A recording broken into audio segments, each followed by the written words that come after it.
Assalamualaikum warahmatullahi wabarakatuh.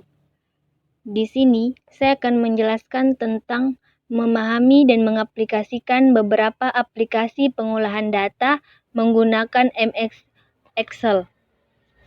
Adapun teman kelompok saya, yaitu Ayu Arianti, Wita Anggreni, Nur Fadila, Megawati, BC Ainun Anissa. Dalam sebuah laporan, baik laporan penelitian maupun laporan tahunan, sebuah lembaga informasi biasanya tidak disajikan dalam bentuk data mentah, melainkan dalam bentuk data terolah. Tujuannya adalah agar pembaca langsung memperoleh informasi secara umum. Menjalankan MS Excel. Untuk menjalankan program MS Excel, Anda dapat melakukan salah satu cara, yaitu double klik ikon MS Excel jika ada yang terdapat pada layar desktop komputer. Yang kedua, klik ikon MS Excel pada MS Office shortcut bar jika ada. Yang ketiga, melalui menu Start program Microsoft Excel atau melalui Start Run Browse, cari berkas Excel X. Setelah dipanggil, program Excel akan muncul pada layar desktop. Secara otomatis, Excel akan membuka layar editor data terdiri atas sel-sel yang mempunyai alamat baris dan kolom. Layar antarmuka program Excel dan layar editor data atas beberapa komponen. Yang pertama, baris penunjuk nama berkas yang sedang diedit. Excel secara otomatis memberi nama setiap berkas baru dengan book 1, book 2, dan sebagainya. Yang kedua, baris menu yang berisi menu-menu Excel. Yang ketiga, batang-batang tool yang berfungsi sama dengan menu, hanya bersifat visual atau menggunakan gambar-gambar ikon. Yang keempat, status. Pada ujung bawah menunjukkan aktivitas program Excel yang sedang berlangsung, misalnya siap, menyimpan berkas, dan lain-lain. Yang kelima, jendela penunjuk alamat sel aktif. Alamat setiap sel dinyatakan dengan nomor kolom dengan 1 atau 2 huruf AB dan AB. Yang keenam, baris penunjuk lembar kerja aktif. Excel secara otomatis menyediakan 3 lembar kerja yang diberi nama set 1, set 2, dan set 3. Memasukkan data ke dalam MS Excel. Sebelum melakukan analisis data, kita perlu memasukkan data ke dalam program Excel. Cara memasukkan data dapat dilakukan dengan membuka berkas data yang sudah ada, atau dengan langsung menuliskan pada layar editor data.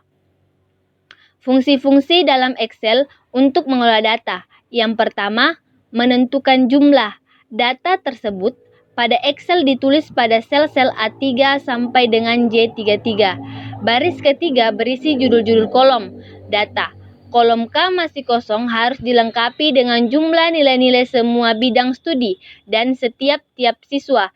Cara mengisinya yaitu sebagai berikut. Yang pertama, pindahkan sel-sel aktif ke sel K4. Yang kedua, tulis sum E4J4. Kemudian tekan tombol Enter. Perhatikan nilai yang muncul pada sel K4. Kembalikan sel aktif pada K4. Tekan tombol Ctrl C untuk mengcopy rumus pada sel K4. Tekan tombol Shift tidak dilepas sambil menekan panah ke bawah hingga ke sel K33. Tekan tombol Ctrl F. Perhatikan nilai-nilai yang muncul pada K4 sampai K33. Kita bisa lihat gambarnya, yaitu di gambar 2, memasukkan data ke dalam Excel. Menentukan rata-rata. Sama cara kerjanya, cuma misalkan kita ingin mengetahui rata-rata dari setiap bidang studi, nilai rata-rata diletakkan pada sel E35. Dan menentukan standar deviasi. Misalkan kita ingin mengetahui standar deviasi dari setiap bidang studi, nilai dari standar deviasi diletakkan pada sel E35. Menentukan nilai maksimum. Di sini, misalkan kita ingin mengetahui nilai terbesar, yaitu maksimum. Dari setiap bidang studi, nilai maksimum diletakkan pada sel E35. Cara mengisinya juga sama.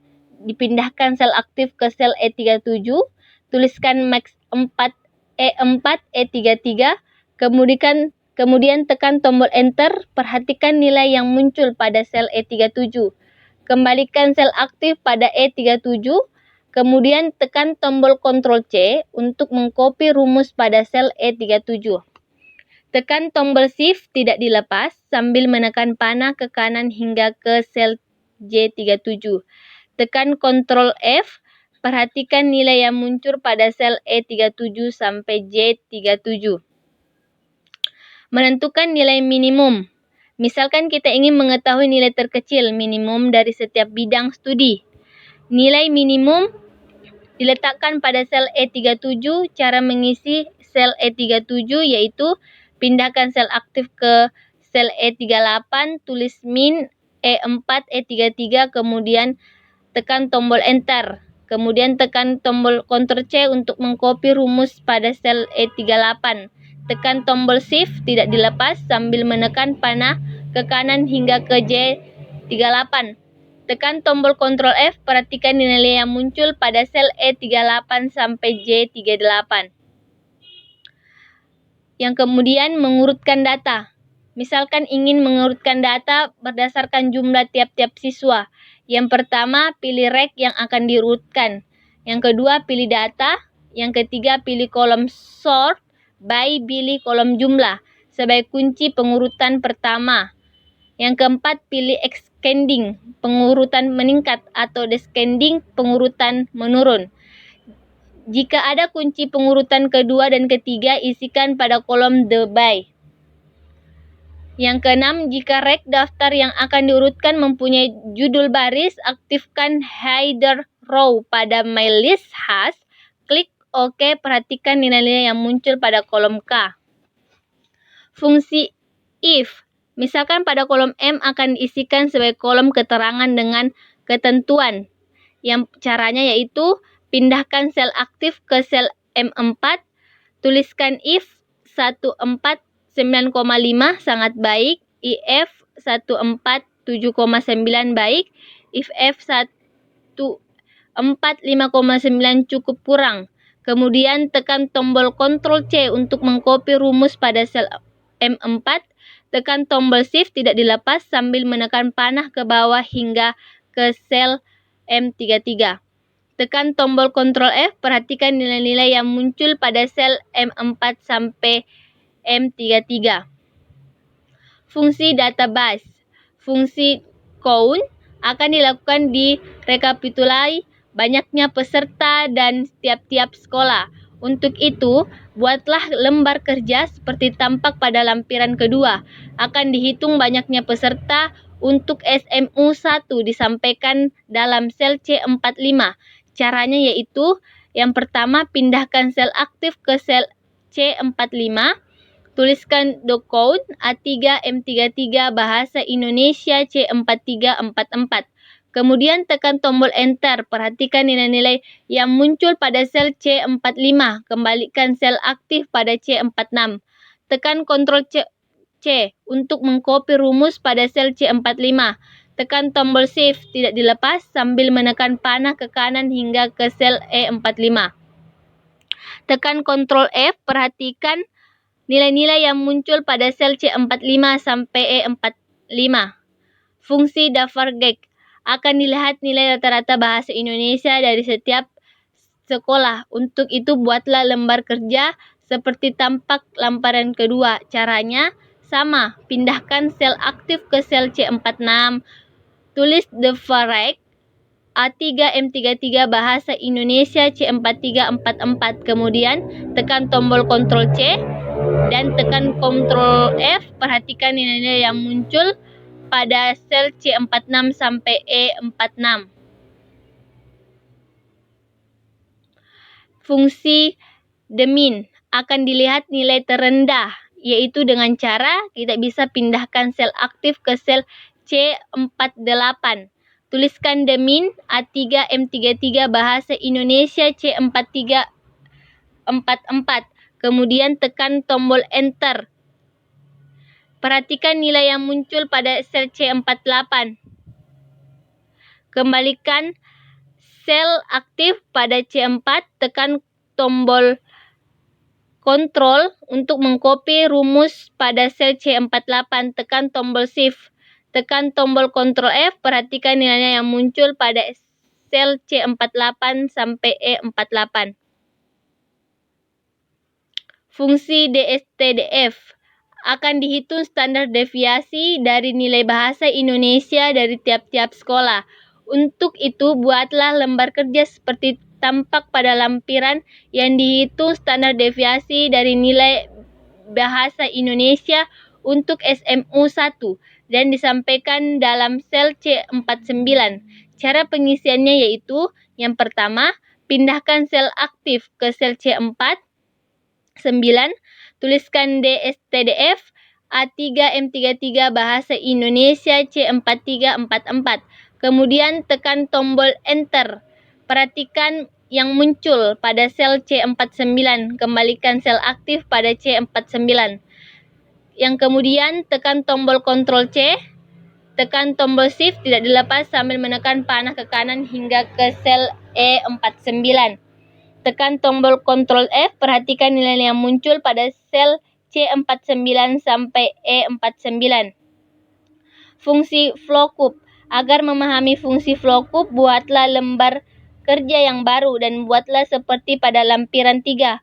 Untuk mengisi sel E5, lakukan langkah-langkah yaitu pindahkan sel aktif ke sel E5, kemudian tulis flowcup C5, C22, D27, 2, kemudian tekan tombol Enter. Perhatikan nilai-nilai yang muncul pada sel E5. Kembalikan sel aktif pada E5, kemudian tekan tombol F2, pindahkan kursor pada C22, lalu tekan tombol F4. Hal ini untuk membuat rek C22 dan D27 menjadi absolut, sehingga tampak menjadi SC, S22, SD, S27. Tekan Enter kembali. Kembalikan sel aktif pada E5, tekan tombol Ctrl C untuk mengcopy rumus pada sel E5.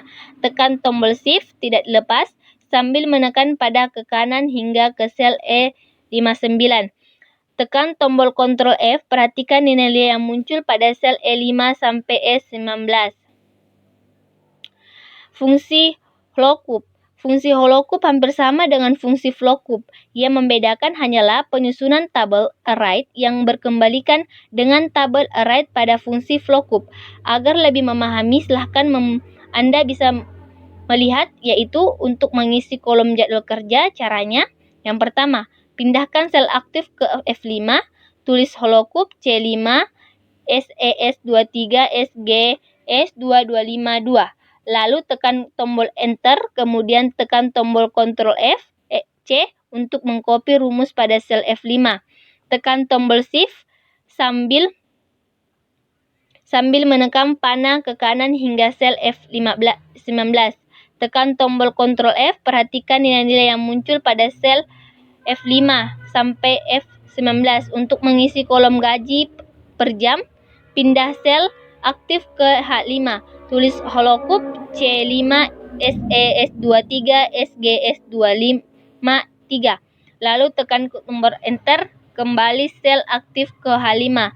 Tekan Ctrl C untuk mengcopy rumus pada sel 5. Tekan tombol Shift tidak dilepas sambil menekan panah ke kanan hingga sel H19. Tekan tombol Ctrl F, perhatikan nilai-nilai yang muncul pada sel H5 sampai sel H19. Menggunakan data filter. Apabila kita memerlukan beberapa record dari database yang memenuhi ketentuan tertentu, maka kita mendapatkan data filter, yaitu memiliki gaji bersih 350.000 dan belum menikah. Yang pertama, buatlah semua nama kolom yang dapat pada tabel sesuai dengan tabel pada lampiran 4, boleh dalam satu sheet atau sheet yang berbeda. Yang kedua, pada kolom gaji bersih tuliskan 35.000. Yang ketiga, pada kolom status tuliskan B. Yang keempat, blok seluruh database. Yang kelima, pada menu utama pilih data.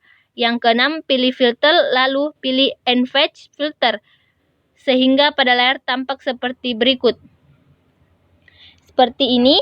Yang ketujuh, untuk tone, pilih copy to another location. Yang ke-8 untuk kriteria rek, blok rek yang telah kita buat. Yang ke-9 untuk copy to, pilih rek untuk recount yang telah kita pilih. 10. Perhatikan output yang dihasilkan. Yang ke-11, lakukan percobaan-percobaan lain kondisi yang berbeda. Menu-menu yang terdapat pada MS PowerPoint yaitu menu title, yaitu bagian dari elemen layar PowerPoint yang menampilkan nama program yang sekarang sedang aktif. Menu tabs itu kumpulan beberapa kelompok perintah. Pada tabs terdiri dari beberapa grup. Menu home yaitu new slide, layout, font, size, ground font, thick font, clay formatting, block, dan italic. Menu insert, tabel, membuat atau menempatkan tabel pada slide. Picture, mempersiapkan gambar pada slide presentasi. Clip art, menyiapkan gambar pada slide presentase. Sipis, membuat bentuk guna melengkapi slide presentase agar lebih menarik. Menu sek, page-tab, mengatur ukuran. Menu animation, preview. Tombol ini diperlukan untuk melihat hasil dari animasi yang Anda berikan untuk slide Anda. Animation, Anda dapat memilih animasi bagian objek yang Anda pilih pada slide. Terdiri dari animation dan custom animation. Transition to slide, untuk memberi slide pada perpindahan slide yang Anda buat. Menu slide show, from beginning, menjalankan slide mulai dari posisi awal hingga akhir slide. From current slide, menjalankan slide mulai dari slide aktif atau slide yang sedang dipilih hingga akhir slide. Custom slide show, mengatur sendiri urutan slide presentasi sesuai dengan keinginan. Setup slide show, mengatur tampilan slide. Hide slide, menyembunyikan atau menampilkan slide yang diinginkan. Menu view, normal, menampilkan secara lengkap outline, presentasi, isi slide, dan catatan pada slide tersebut. Slide sorter, menampilkan secara keseluruhan dari slide yang Anda buat dalam bentuk miniatur. Note spec, menampilkan slide lengkap dengan catatan atau keterangan tambahan dari setiap slide. Menu format, unjust, menghasilkan tampilan objek gambar yang lebih menarik. Picture stylist, memilih gaya tampil objek gambar.